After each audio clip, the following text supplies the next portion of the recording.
سلامونه. فلم پټان او خدا گواه د 1992 یو ډیر مشهور فلم دی، خو په دې باندې د خبرې نه مخکې تاسو ته ووایم چې پټان دا وخت په میډیا باندې په سوشل میډیا ډیر زیات په ډسکشنز کې دی. دا د کینګ خان فلم دی او کینګ خان پکې بېشرم رنګ یو سندره چې کوم ده هغه ریلیز شوې ده، ډیره زیاته والګر ده یا ډیره زیاته بولډ ده. په هغې باندې نه صرف دا چې په هندوستان او پاکستان کې مسلمانان بلکې د دې ترڅنګ هندوان ورباندې هم اعتراض کوي. د هندوانو اهم اعتراضونه دا دي چې یو په دغه کې دیپیکا چې کوم دی نو سیفران کلر ډریس یا بیکینی اچیري ده، او سیفران کلر یا دغه زعفراني رنګ چې دی نو دا د هندوانو مقدس رنګ دی، او بي جے پي په دې باندې یا سختدریځه هندوان په دې باندې خفه دي چې ولې دغه رنګ یې اغوستی دی. بل طرف ته شاهرخ خان ګرین شرټ اغوستی دی، یو مسلمان دی او ګرین رنګ چې دی نو دا د مسلمانانو سره د دې نسبت کیږي چې یو مسلمان سړی څنګه لګیا دی د هندو جنۍ سره یا کیسینګ یا څه یا والګر سینز ریکارډ کوي یا ایرانی سي یا مولسټ کوي. انیوی دغه اعتراضونه دي سختدریځه هندوانو د طرف نه. مسلمانان ورباندې هم اعتراض کوي. په انډیا کې مې پرون لوسته په یو اخبار کې چې یو علما بورډ دی، هغه وایي چې پټان نوم د دې د ځان نه لري کړي، نو بیا که دی هر څنګه سینز ریکارډ کوي. پټان یو ډېر غیرتي خلک دی او پښتانه ډېر په ننګ باندې او په حیا عزت باندې ولاړ خلک دی. دا د علما بورډ یو اعتراض دا دی په دغه فلم باندې، په پټان باندې. خو د دې ترڅنګ ماته رایاد شو چې یو لوستلي مې دي او بار بار مخکې هم راغلي دي، تاسو ته به هم درغلي. د خدا گواه فلم دی، دا د امیتاب او سریدیوي فلم و، په 1992 کې ریلیز شوی و. ډېر زیات هیټ فلم و. نه صرف دا چې 13 کاله مسلسل د خلکو په یاداشت کې ځکه دی، زمونږ د پښتنو په یاداشت کې ځکه دی چې د دې هغه سټوري او د دې بیک ګراوند چې کوم دی نو هغه د افغانستان سره او د پښتنو سره تړلی و. لکه د باچا خان کردار و، پکې دغه امیتاب بچن پکې رول پلی کړی و. خو دې حوالې سره څه ځینې مهم معلومات دي چې هغه تاسو ته در رسول خپل فرض ګڼم. دا فلم په 1990s کې چې کله ریکارډ کېده، یعنی د خپل ریلیز نه 2-3 کاله وړاندې، نو دا په افغانستان کې په کیپټل کابل کې په داسې وخت کې ریکارډ شوی چې دغلته په افغانستان کې کورنۍ جګړه روانه وه. 89 کې رشیا یا رشین انویژن کوم رشین ټروپس چې وو هغې تللي وو د امو د سیند نه پورې غاړه، یعنی واپس وروسته تللي وو. خو په افغانستان کې خانه جنګي روانه وه د نجیب الله صاحب د حکومت خلاف د مجاهدینو د ګلبدین اکبتیار، احمد شاه مسعود، استاد رباني، د استاد سیاب د دې په مشرۍ کې کورنۍ جګړه یا سیول وار یا خانه جنګي روانه وه په دې وخت کې 90s کې، یعنی 90 کې 91 کې 92 کې او بیا په 92 کې نجیب حکومت لرې شو. نو کله چې دا فلم ریکارډ کېده نو نجیب دغه وخت د افغانستان صدر و. بیا او د نجیب د مرګ او د دې فلم په منځ کې ډېر ښه یو تعلق دی، هغه هم درته وړاندې وایم. نو دا فلم چې کله ریکارډ کېده، امیتاب او دغه پروډیوسر وغیره چې دلته تله، نو د امیتاب د راجیو ګاندي سره ډېر ښه تعلق و او راجیو ګاندي کال وکړو ډاکټر صاحب نجیب ته. او ډاکټر صاحب نجیب لور چې کوم وه، یوه لور، اوس نه پوهېږم هیله نجیب به وه که کومه بله به وه، نو د هغې دا خواهش و چې په دې ورځ باندې په کابل کې ډز ډومبقې یا ډز یا جنګونه یا فسادونه ونه شي، او په دې ورځ باندې اټلیسټ جنګبندي وي په دې ورځو کې چې دا فلم کله په کابل کې ریکارډ کېږي یا د دې ځینې سینز چې په کابل کې او په مزار شریف کې ریکارډ کېږي نو چې هغه په پوره امن ماحول کې وشي. او د دې غوښتنې او د دې رای احترام نه صرف نجیب کوو بلکې دغه وخت مجاهدینو ډلې هم د دې احترام وکړو. دا په کابل کې په داسې وخت کې ریکارډ شو چې دغه ورځو کې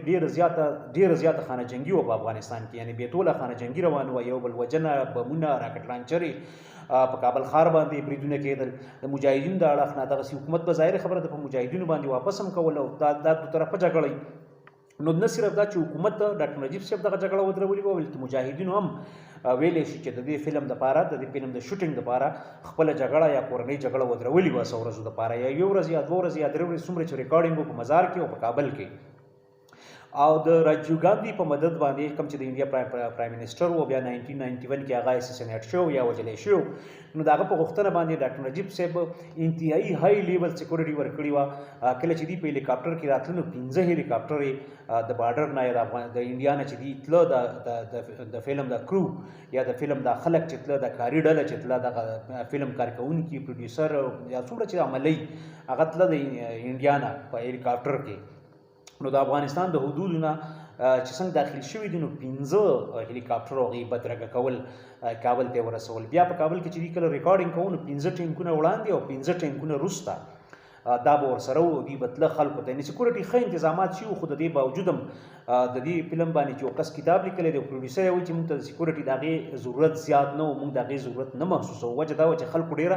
زیاته مینه راکوله په کابل کې، او خلک خوشحالېده چې موږ به ریکارډینګ او شوټینګ کېدل نو خلک به راته ولاړ او پړقې او چړچقې به یې والې.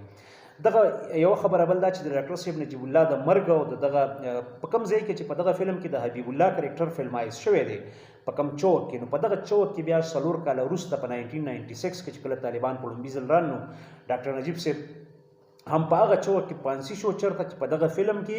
د حبیب الله کریکټر فلمایز شوی دی. نو د پټان فلم سره دا یو ضروری د خدا گوا ذکر او بیا د افغانستان کې د پټانانو سره د پښتنو سره د تعلق د دې خاورې سره د تعلق نو دا رایات شو، او بیا دا چې دا پکې هم ضروری خبرې وي او سو انفو سریدي وي په دې کې ډېر سریدي وي او امیتاب دا سٹار کړی او دا فلم او ډېر زیات 13 کال کې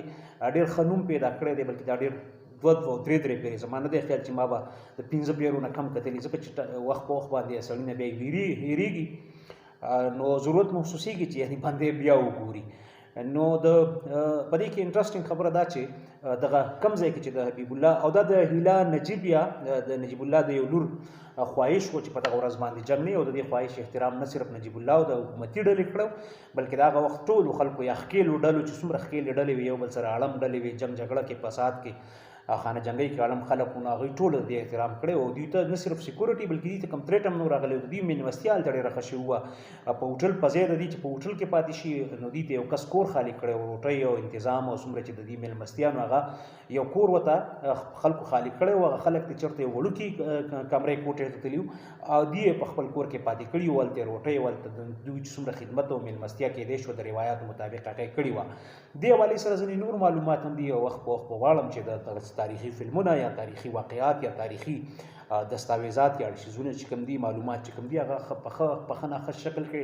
بنده ډاکومنټ کړي. خو بهرحال ما خو څه اواره غوندې خبره وکړه دغه لږه په ډېره ومنئ. پټان فلم را روان دی په هغې باندې دغه 2 اعتراضونه او بیا د خدا گوا حوالې سره دغه څه معلوماتو چې غوښته مې در سره شریک کړم که تاسو نور سره شریک کړم نو کورم ودان د وخت راکولو. پټان فلم باندې بیا نور هم اعتراضات دي د اعتراضاتو نه نیت به وروسته بل وخت انشاءالله په بلې ویډیو کې ورباندې تفصیلي خبره ده. خیره.